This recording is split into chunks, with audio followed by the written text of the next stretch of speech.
Oke, masih bersama channel YouTube Mali di sini, masih bersama dengan Lurah Ceketokan, Cikarang Barat, Kabupaten Bekasi. Kita udah habis melongok apa itu namanya saung ranggon. Habis ini kita mau makan siang bareng Pak Lurah. Di mana Pak Lurah? Di Lesehan saung ranggon ini. Lesehan saung ranggon Di samping. Oke, ya. Kita ikutin terus channel YouTube Mali.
Ya, jadi kami dari tim pengen tahu nih saung ranggon itu apa dan bagaimana sampai mulai berdirinya, mungkin Pak Haji bisa ceritain, silakan.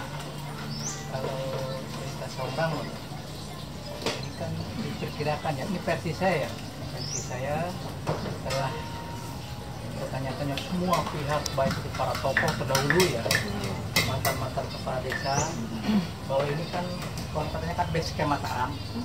Oh, zaman kerajaan Mataram. Ya, pada tahun 1511. 1511, ingat 1511. Waktu itu kan ada penyerangan Mataram ke Batam, Portugis. Ya, diperkirakan bahwa 3.000 prajurit dari Mataram dengan bawa perbekalan dan sebagainya.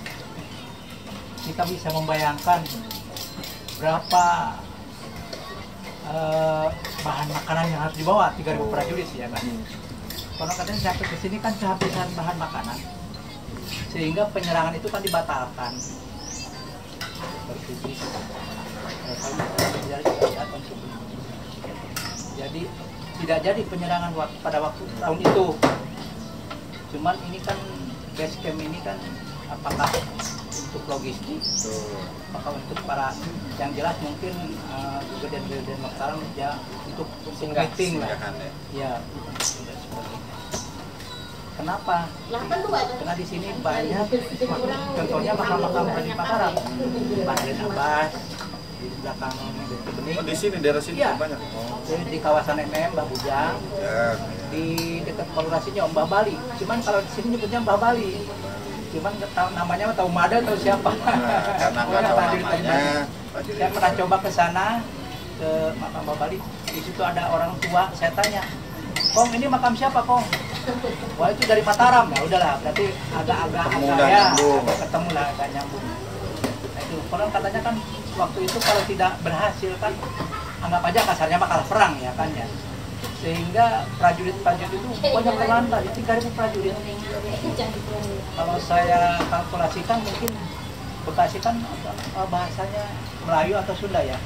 Tapi di Sukatani ada satu daerah yang berbahasa Jawa. Kalau kita logikakan mungkin ada prajurit Mataram yang makanya banyak makam-makam di Bekasi seperti di Gembong, Bungin, Tambelang, Babelan, ya kan ya. Banyak makam-makam yang tidak betuan lah. Waktu itu ya, daripada pulang mati konyol, katanya kan pulang kalau tadi bawa hasil juga enggak ya kan ya. Nah, itulah. Akhirnya nyebar itu ya. Ya. Jadi ya kalau di sini kan ada 4 prajurit nih, Mbah Raden Abbas, Mbah Bujang, Mbah Bali, Mbah Taruna di depan pom bensin ini. Mbah Taruna. Ya, Mbah Taruna ada 4. Kalau katanya kebetulan mungkin beginilah, kalau berangkat berjuang ada yang disumpah sama istrinya, awas kamu berbahaya kan ya. Nggak bedanya sekarang, mungkin yang bandel-bandel lah.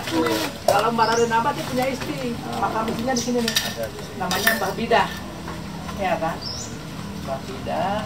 Jadi kalau Mbah Bujang walaupun anak buahnya tapi kesaktiannya melebihi dari Mbah Raden. Karena sampai saat ini masih banyak orang yang selalu ikut ke sana. Kalau ada permasalahan yang besar juga silakan. Gitu. Jadi masih malah ada cerita begini. Waktu itu Mbah Bujang katanya ngalon kerbau 40 suruh Mbah Raden. Jadi pulang makan ya ditanya Mbah Raden, kamu pulang makan kemana di kerbau? Dari di paling nggak tahu lagi digantung-gantungin lah itu kesaktiannya ini rumor-rumornya ya. Nah, terus di sini juga diketemukannya sama kebetulan kan orang tua dulu kan termasuk itu pertama kalau dulu mah mandor ya. Mandor pertama di sini, adanya jadi kepala desa di sini. Kalau orang tua saya kakaknya itu jadi juru tulis merangkap mandor. Nah inilah jadi kebetulan kenapa masih ada juru kunci karena di atas ini kan masih banyak benda-benda masalah. Turun temurun lah dari bapak ke ibu, kakak paling tua, sekarang kakak saya Ibu Sri kebetulan. Kalau dia mah seperti awisan, dulu sebelum di sini Cijengkol dia. Kebetulan dia istrinya Pak Lurah Jawi Cijengkol 15 tahun. Kalau saya kontaknya hanya warisan merawat aja, bukan warisan. Jadi ya perlu teman-teman ketahui ya, jadi kurang versi saya lah. Kurang lebih berdiri 1511 dari Kerajaan Mataram ya, Pak ya. Cuman kalau keistimewaannya sama kita kebetulan tidak pakai paku ya. Belum ada. Dulu tiang, sampai sekarang saya masih tanda tanya. Tiang ini kan nomornya 4 kali 4 16 ya. Tapi kalau dihitung cuma 15. Tapi di tengah juga ada satu. Dan di tengahnya nggak ada. Ya, nggak ada. Tapi di tempat yang kuat cuma 3. Barisan kedua cuma 3. 4, 3, 4. Jadi cuma 15. Sampai saat ini saya belum menemukan itu. Apa artinya? Belum ada jawabannya. Ya, belum ada jawabannya. Apakah memang untuk menandakan bahwa itu dibangun pada abad ke-15? Bagaimana gitu ya? Ya, soalnya kan batangnya dari 15. Ya, dari 15. Kayak ini hasil penelitian kan kayu besi ya, atau kayu ulin dari Kalimantan. Silakan kita terus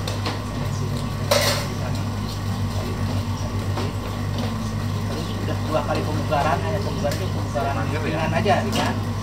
Supaya jangan kena rayap saja.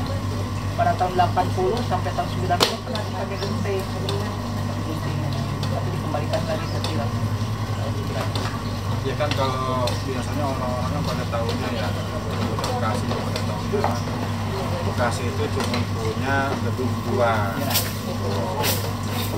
Gedung kan ya dibangunnya kan kemarin zaman Belanda ya. Tahun 1937. Nah kita ini ada Ya. belum pada Ini termasuk ikon Bekasi ini. Bekasi. Iya, termasuk bangunan tertua di Bekasi. Cuman belum satu memang belum tergali, kedua mungkin terbentur anggaran juga lah.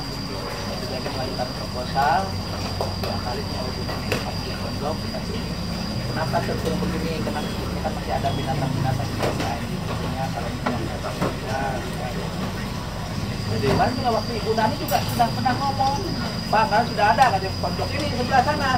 Nggak tahu begitu diganti sama Pak Rahmat sekarang lagi. Tapi kemarin keponakan saya sudah bikin lagi proposal. Karena di tengah ini kan mau diganti sama pondok. Susah sekali nyapunya.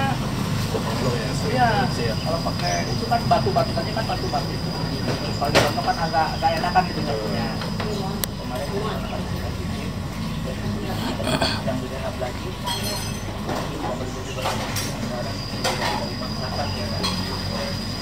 Itulah kalau ini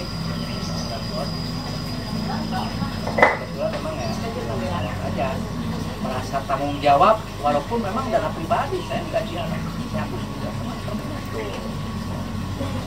hasil ini kan kurang asem. Jadi perlu diketahui, jadi ini bangunan Tegagulan ini bangunan ini berdiri tahun 1911 zaman Kerajaan Mataram ya Pak ya. Jadi ya mungkin ya, kita sebagai desa Bekasi tahu harus melestarikan budaya kita. Ya. Mungkin sedikit bagi tambahan lagi harapan ini buat pemerintah untuk pembangunan seperti apa? Kalau harapannya harus ada faktor pendukung ya kan agar minat-minat warga dari luar Kabupaten Bekasi ada ke sini ya kan ya. Saya sudah mengajukan harus ada museum ya kan ya. Di sini di atas ini kan masih ada benda-benda pusaka. Kalau bisa jangan disimpan di induk.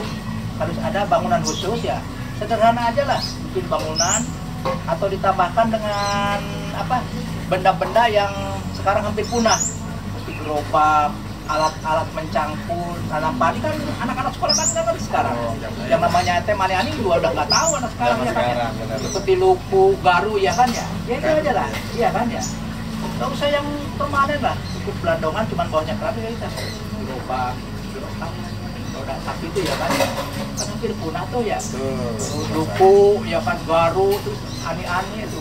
Kalau bisa penyimpanan padi leit ya Pak ya, kita di sini ya kan. Terus lesung segala ya kan ya. Itu aja di situ aja. Ya, padi yang ini gitu. Bapak tahu Ini kan masih luas. Ini Tahu nggak? Saya tahu. Etem kalau bahasa itu ya.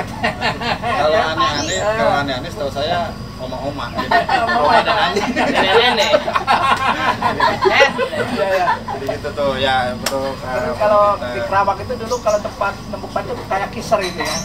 Ya kan ya. Udah tahu ya Pak Lurah ya, tahu ya. Kayak gitu lah. Jadi Tempat harapannya ini kan masih luas nih. Kebetulan memang ini juga kan atas nama buku dari keturunan Mbah Raden. Di sini hampir 60% keturunan Mataram sebetulnya. Menurut saya silsilah udah ketujuh dari Mbah Raden. Dan silsilahnya Raden punya anak empat ceritanya dari Mbah Raden Abbas karena mungkin dia punya istri di sini. Makanya di sini kenapa dipisahkan dari sana? Mbah Raden di sana juga dibangun sama Pak Sinyo. Kalau yang di kawasan Mbah Kudang itu dibangun sama MM 2100. Bang 100 juta mah habis kalau salah. Malah tanahnya tadinya 4.000 dikasih 4.000 jadi 1 hektar 2.000 pakai pemakaman khusus sekarang ya. Jadi kalau cerita bahwa Mbah Raden itu punya anak 4, yang 2 di sini beranahan lah sampai ke saya. Yang 2 itu ke Kerawang hijrahnya. Saya pernah kedatangan sama mantan camat Padas ya, sama lurah-lurah pada sana datang ke sini. Begitu silaturahmi dengan saya, Pak saya bertanya, konon katanya keturunan saya di sini Mbah Raden. Memang benar. Udah gini aja lah, udah Bapak bin siapa biasa ketemu nggak kan gitu. Sampai mobilnya ditaruh di sini saya ajak ke Mbah Raden, ke Mbah Bujang. Cuman waktu itu dia agak detil menanyakan segala tanahnya Pak Lurah. Iya kan ceritanya nih. Terus bilang 5.400 meter Pak. Terus saya ini apa kasih nomor HP dia nggak tahu begitu pulang ke sana dia rapat dengan keluarga Pak katanya. Cerita masalah di sini katanya ada tanah 3.500 peninggalan. Nggak dikasih ngomong Pak saya semalam di sana. Saya taruh dari dia. Wah, mohon maaf saya tidak akan lagi menceritakan itu. Kalau memang datang hari lain paling saya mujarah ke Mbah Raden. Tidak akan bicara masalah tanah. Satu hari satu malam katanya dari ngomong. Saya tahu dari dia. Nggak tahu saya ke sini. Itu di Bel, iya. Itu di sini juga kadang-kadang masih ada mitos di luar itu ya. Mitos di luar nalar kita. Pada tahun 2017 kalau nggak salah awal Pak Iswandi Ihsan ya, kan ketua Dewan Kesenian ya. Bawa anak-anak cerita ke sini, ada 200 mah. Mau Pancasila, ada yang mau tari dan sebagainya. Saya ke rumah itu, saya dijemput sama anak-anak. Pak dan sama itu sini, saya minta insinyur. Ada apa Pak Insinyur? Kok mendadak amat sih? Iya Pak, yang kemarin anak buah saya suruh ke sini hujan, nggak mau Pak. Bukan dari kemarin kan mau ada acara. Ya sekarang gini aja dah, laksanakan. Saya udah setor mobil, mau berangkat kondangan ke ponakan saya di Cipayung, Kedung Gede. Ya berangkat sana. Di sana saya di bel. Mang, acara nggak jadi kenapa? Pada kemasukan. Ada keserupan Ya, ya. masih ada nalar dan nalar kita kadang-kadang. Terus ada lagi kemarin keponakannya Pak Didi ya, Didi bos limbah Selang ya. Selang. Kenapa wedding di sini? Wedding, ada manipur wedding kan ya, cinta-cintaan ya kan ya, pelukan itu di pintu. Kayaknya nggak izin juga kalau orang lagi jam 12 lagi terang benderang, langsung langsung hujan Pak. Saya sampai nangis di sana di pintu, saya hujan-hujanan karena di sini banyak yang makan. Kan saya ngeri pohon ceringin ya kan, anginnya kayak saya sampai nangis ya, mintalah bilang jangan memalukan, bilang banyak orang. Sampai saya ungsikan ke musola, bilang bapak ibu yang udah makan maaf aja Pak, ada ke musola nih kayaknya anginnya kayak gini banget nih, jam 12 siang. Ada 1 jam reda, ke kawasan nggak hujan, ke satu nggak hujan, di sini aja. Terus datang seminggu kemudian nggak ada yang jadi foto. Nah, Iya, jadi kayak ada unsur kecemburuan. Iya, ya kadang-kadang gitulah masih Jaga masih, memang. masih ada gitu kecemburuan di kalangan kita. Yaudah, sambilan aja kan. ya, jadi harapannya tadi Pak Haji untuk pemerintah Kabupaten Bekasi khususnya Dinas Pariwisata tolong bantu dilestarikan gangguan ya Pak Haji. Ya harapan saya itu tadi museum dengan ini kan yang datang ke sini biasanya kalau tidak dalam COVID begini kalau akhir tahun kan anak-anak sekolah ya, baik dari Jabodetabek lah, Jakarta, Depok, kadang-kadang sampai ke sini. Dia minta sejarah ini ya kan ya. Tiap hari saya melayani anak itu sampai 3 SMK, SMA gitu, Bembong, Bungun, Bojongmangu, pasti ke sini. Harapan saya kena banyak anak-anak pelajar ya, kalau bisa ke panggung terbuka aja lah, panggung terbuka atau museum lah. Museum. Museum. Museum. Dan itu aja apa faktor-faktor lain seperti ini dicontoh lah supaya agak bersihkan itu ya. Nah, Kelihatan lebih bersih, iya. lebih teratur. Saya dulu udah minta ke Pak Gorin katanya barangkali nanti kalau kebagian anggaran Pak ada kata sekarang. Amin. Ya, Ya, itu apa aja gitu. lah. Jadi Harapan saya itu aja. mudah-mudahan bisa dibikin museum. Iya. Soalnya memang tadi saya ke dalam itu ada benda-benda pusaka. Iya. Jadi Udah ke sana kan? tadi udah Ya, sudah udah ke dalam. Jadi banyak benda pusaka. Iya. Di museum kan lebih bagus lagi. Lebih bagus lagi di atas kaca lah. Kita tidak menyorot ya kalau masyarakat biasanya. Kadang-kadang ya masih ada yang enak sih, ada yang belum malam tergantung ya. Biasanya orang yang setelah datang ke tempat ini kan orang apa sih galau ya. Orang yang galau.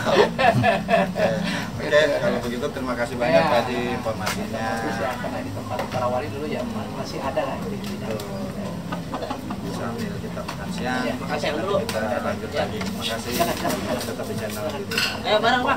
Udah sih udah. Ayo sini mana? Ayo makan.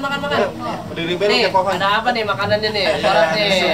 Sini. Khas Bekasi Ciri tuh. khasnya. Oh, gabus pucung ya. Kita suka di inbox suka. Ini ada sini Bang Maul sini. Ini ada parfum toilet. Ada tahu ya. Ini namanya kancing lepis. Jengkol bewek asli Bekasi. Ayo mangga. Lu jangan mewek kalau bocah Bekasi. Serampang selimping ya kan, beli gulali campur sama terasi. Ada siapa di samping, ada Bang Jali sama Bang siapa? Gua lupa. Aduh, lurahnya lupa gua. Bang Acep. Aduh, oke kita makan siang dulu. Ya Pak Haji, punten makasih Pak Haji. Udah, ya. Mangga. Lajang miring nikmat aja. Oh, bukannya belum disediain. Oh iya. Coba. Di sini, Udah lagi dibilangin. Oh, ini. Ini jengkol. Oh, Jengkol pucung. kering nih, jengkol. Ini terus gabus pucung. Gabus pucung nih, yang belum tahu gabus pucung, gue mesen yang Ada pantunnya daging nggak? tengah. Pantunnya ntar dulu Bu, gue mikir. Ini ada yang goreng, ada lalapan, ada karedok nih, karedok lencah. Tuh, oke, kita mau makan siang dulu. Nanti lanjut lagi. Ya. Masih bersama channel Mali di sini, masih di seputaran daerah desa Cikedokan. Kita masih keliling di wilayah Kecamatan Cikarang Barat, Kabupaten Bekasi. Hari ini gue mau berebut angklung budaya di sini. Yuk. Ayo kita sorot dari depan kita.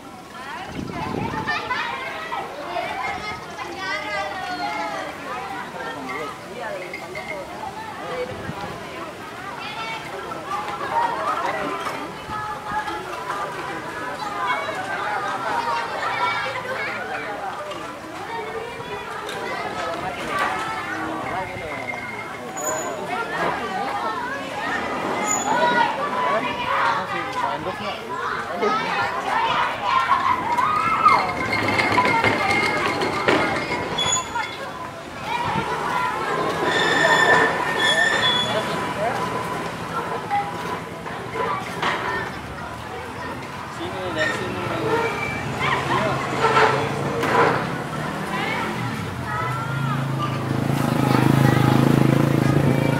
Ya, coba. Masih bersama Jali dan Pak Lurah Desa Cikedokan, Cikarang Barat, Kabupaten Bekasi. Nah, hari ini kebetulan kita Nabela daerah Cileungan. Pak Lurah, mungkin tahu sejarah sendiri bagaimana? Tadi kan sekilas sudah diceritain. Kebetulan kalau gada-gada ini CSR dari PT Yutaka nih. Oh, Alhamdulillah support dari perusahaan ini. luar biasa ya. Seperti ini luar biasa. Bang, sini bang, sini bang. Ini ketua BPD Desa Cikedokan. BPD. Dengan Bang siapa? Misar. Besar, Ketua BPD Desa Cikedokan, Karangbarat Kabupaten Bekasi. Nah, Bang bisa dijelaskan di mana, Bang? Jadi bentuknya selama ini sebenarnya untuk kreativitas anak. Ya, ini dibantu emang dari ada sebagian dari PT CSA, dari PT Yutaka. Alhamdulillah dijadilah terbentuk soal ini atas ide dari Pak Haji Lurah Gorin. Nanti kita Santoso. lebih lengkapnya sama Pak Lurah. Boleh, Kita boleh. ngobrol-ngobrol. Ayo, Beliau yang tahu lah. Jadi kita langsung ke narasumbernya langsung. Yuk.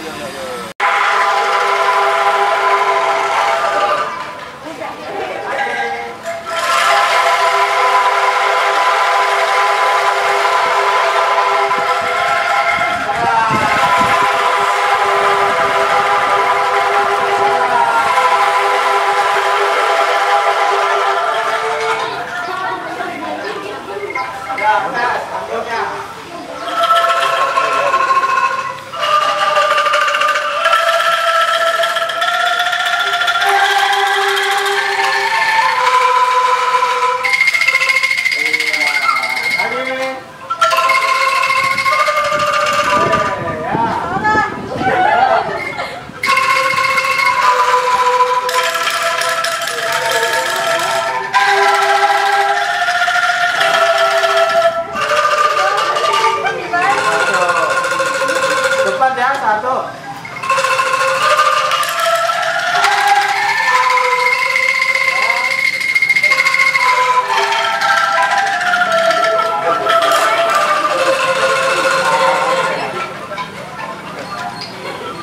Ya, Bang Jali. Ini Pak, kerja kita dari teknologi itu mau ngangkat budaya yang ada di desa Cikedokan. Terutama dari Pak Lurah, katanya ada angklung di sini. Makanya saya mungkin mau tahu nih aktivitasnya apa aja, sambil kita ngobrol bareng.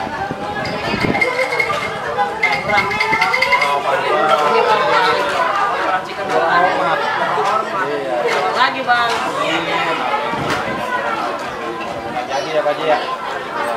Mana aja Pak Ji ya, kita sambil ngobrol sambil kita lihat ini ekonomi yang ada di anak-anak di desa Cikedokan. Mohon maaf ya Pak Ji, mungkin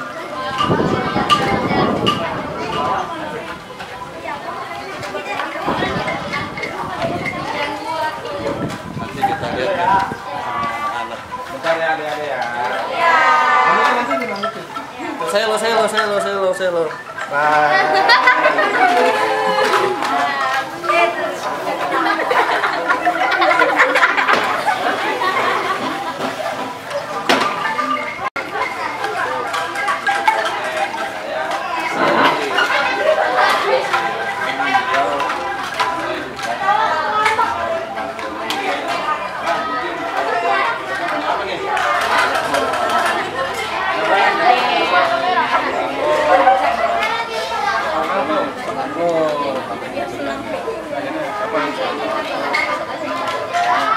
Alhamdulillah hari ini. Tadi kita udah ke Saur Ambon. Kita juga jadi tahu itu isinya apa. Banyak juga.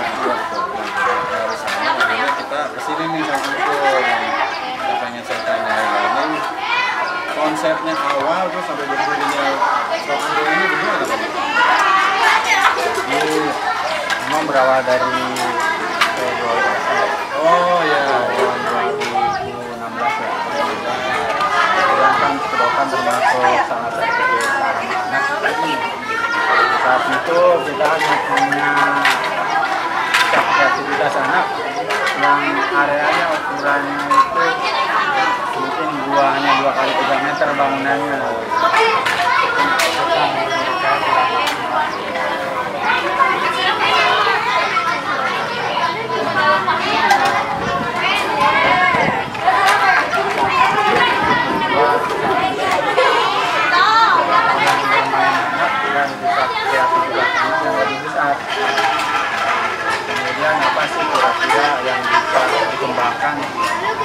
makanan tradisionalnya itu kan Bekasi bagian dari Jawa Barat. Itu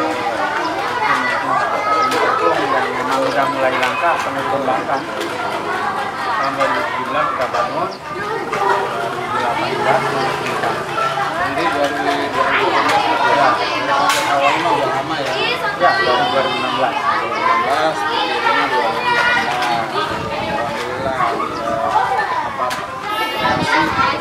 Alhamdulillah, kreasi dari kita kan. Karena belum ada tempat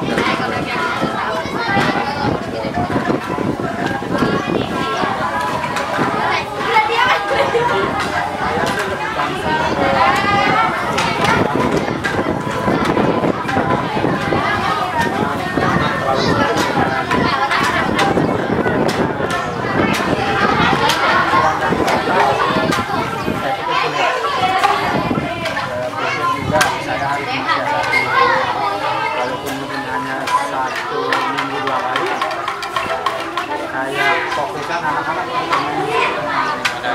lepas dari gadget mungkin 2 jam mungkin 4 jam kemudian dia bisa secara natural di alam bebas jadi ya sosialisasi juga pastinya yang di rumah kan ada misalkan gitu di rumah main ada rusak kebis kurang sosialisasinya tempat padang ya Bang ya. Terus selanjutnya pemerintah bagaimana? Kita selama ini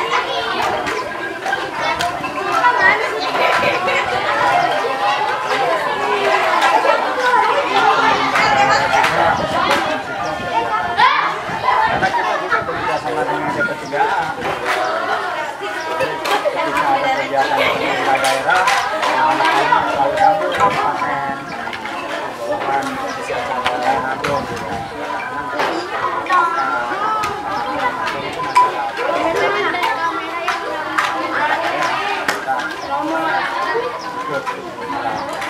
Terus kalau misalkan ada batas usia atau bebas ya profesional di luar kita membatasi karena kan kita pengembangannya sudah jauh ya pengembangan ke depannya area ini kan digunakan sebagai salah satu tujuan wisata edukasi. Jadi orientasinya mulai dari ke kelasnya ini bisa belajar tentang sains, arti, dan budaya.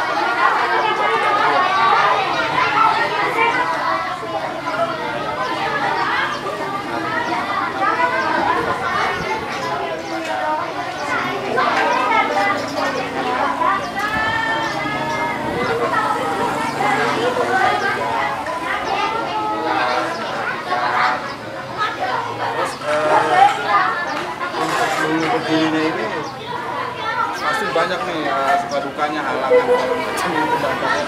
Bisa cerita nggak Pak Din? Dulu berdirinya nih awal-awal mulanya nih. Pasti perjuangan kan Bang ya? Memang sih apa salahnya waktu itu saya punya mimpi ya. Kemudian saya juga membuat satu area taman bermain anak.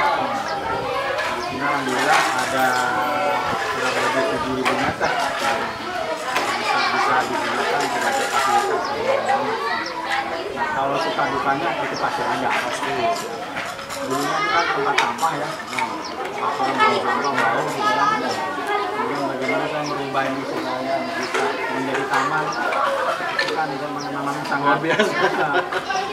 360 derajat ya, dari tempat berbau kemudian jadi tempat yang bagus.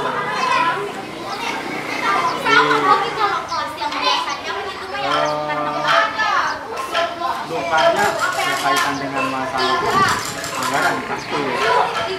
Sebisa mungkin kita bekerja sama dengan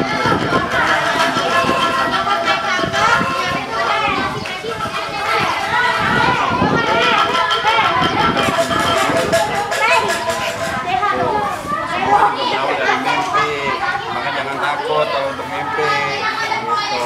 Ya kita lillahi ta'ala, insya Allah pasti ada jalan. Kesini memang difokuskan khusus angklung aja atau penilaian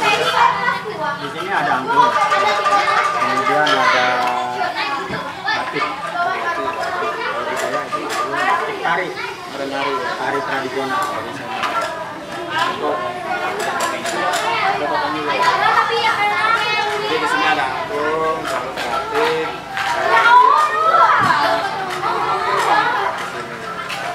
kalau misalnya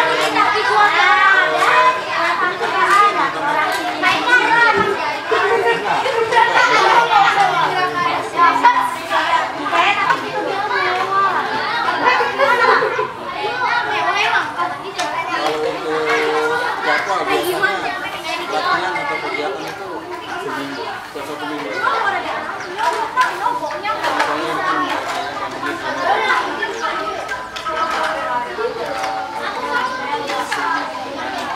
Positif banget daripada main terus. Ini memang kalau misalnya terus ya lagi jaga kebetulan saat itu kerja latihan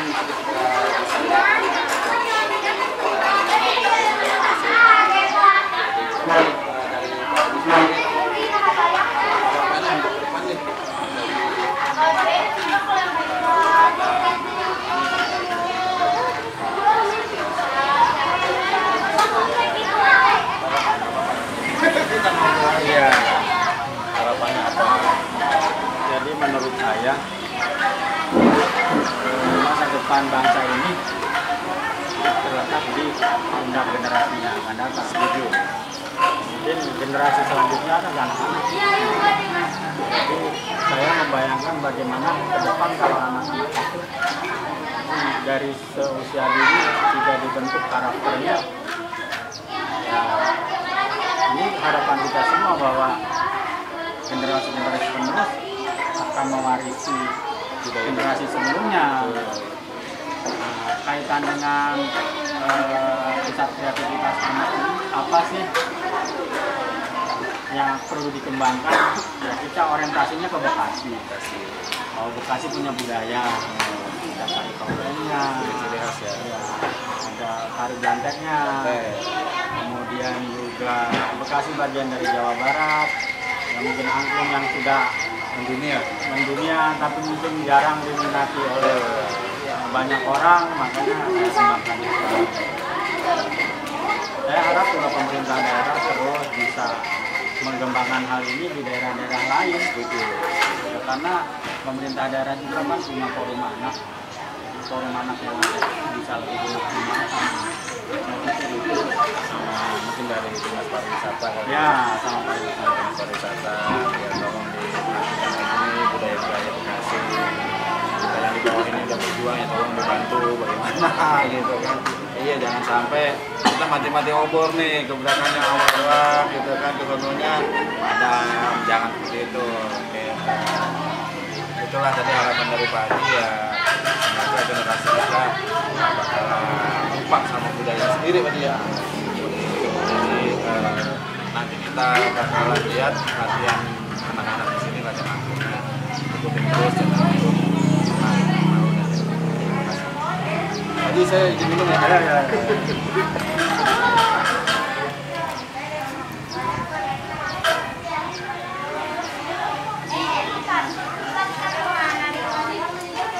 Jadi ini rutin 1 minggu.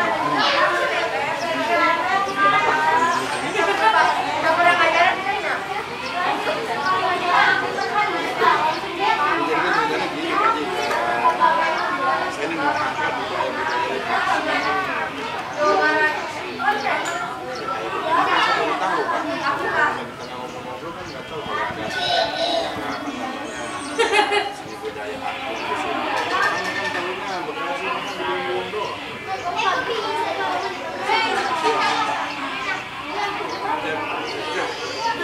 Kenapa sih?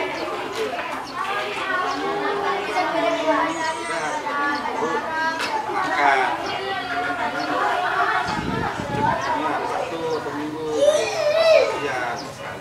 Tapi baru tahu nih Pak, kebetulan kalau nggak kita berayat, iya kita disuruh jalan ternyata Pak. Sama Bapak. Kemarin udah kemulia dia pengen itu.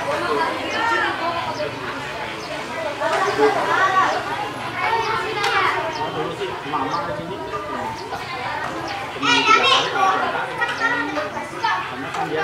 Jangan buat ini.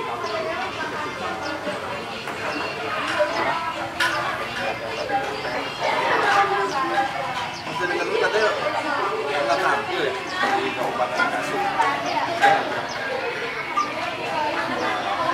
Prestasi kalau kata saya. Jadi Pak Haji bilang awalnya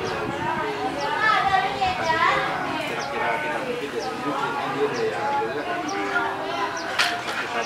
ikhlas bang ya nilai tanah ya tahu di sini ada kesenian orang juga kan ketahuinya sekedar kampungan Sawrangon. Saya juga tadi ya baru masuk aja umur-umur baru tahu Sawrangon itu dalamnya ya seperti itu ya, alhamdulillah akhirnya ada kesempatan. Karena saya dari awal itu punya konten channel YouTube juga pengen angkat budaya Bekasi. Nah, saya dia bocah Bekasi kan gitu. Jadi ya kebetulan juga nanti mohon izin Pak ya, nanti kalau misalnya mereka kasih latihan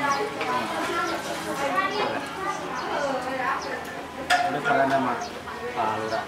Iya nanti sekalian Pak Lura main angklung. Dulu biasanya dulu main angklung dulu lagi TK yang tahu sekarang lah masih ingin apa kagak. Pakai palet ya, Pakai tombak. Tetangga. Gitu ya, saya terima kasih atas nama pribadi sama teman-teman. Udah diizinin nih lihat langsung.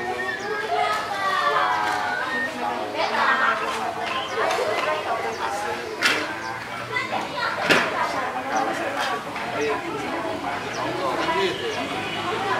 Nongkrong sama orang beres.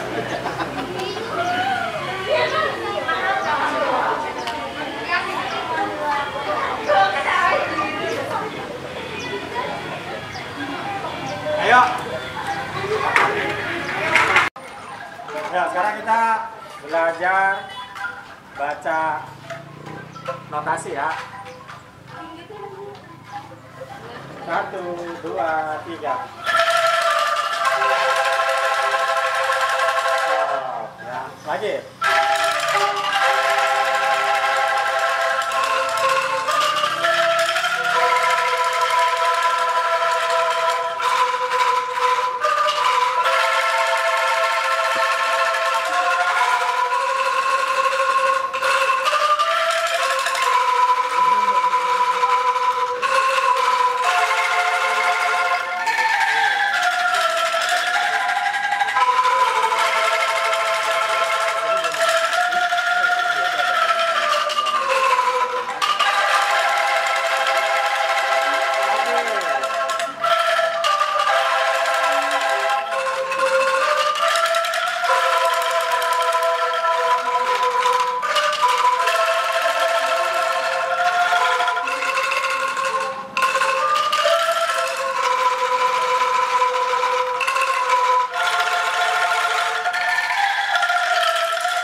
Cukup ya. Ayo, lagi 1. Usahakan angklungnya nggak boleh ada jeda ya, nggak boleh putus-putus bunyinya. Jangan keret, harus panjang. Kita ulang 1, 2, 3.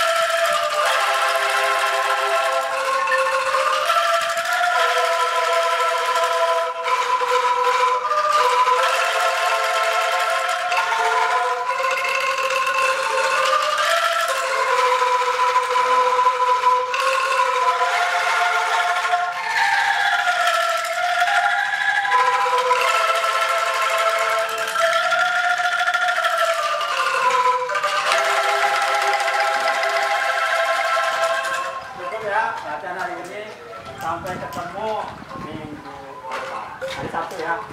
Terima kasih. Kali nakunya. Minta tolong ya. Mau. Ayo, ayo. Belum. Ntar dulu. Abang Jali foto dulu, Abang Jali. Abang Jali foto dulu.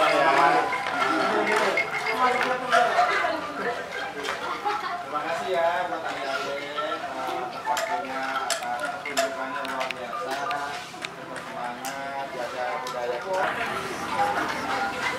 terima kasih untuk hari ini kegiatan bertemu dengan YouTube Bali dengan Pak Haji. Pak, makasih waktunya, Bang, makasih dengan Pak Haji, terima kasih atas waktunya. Sekali lagi bareng-bareng ya, dukung terus channel YouTube.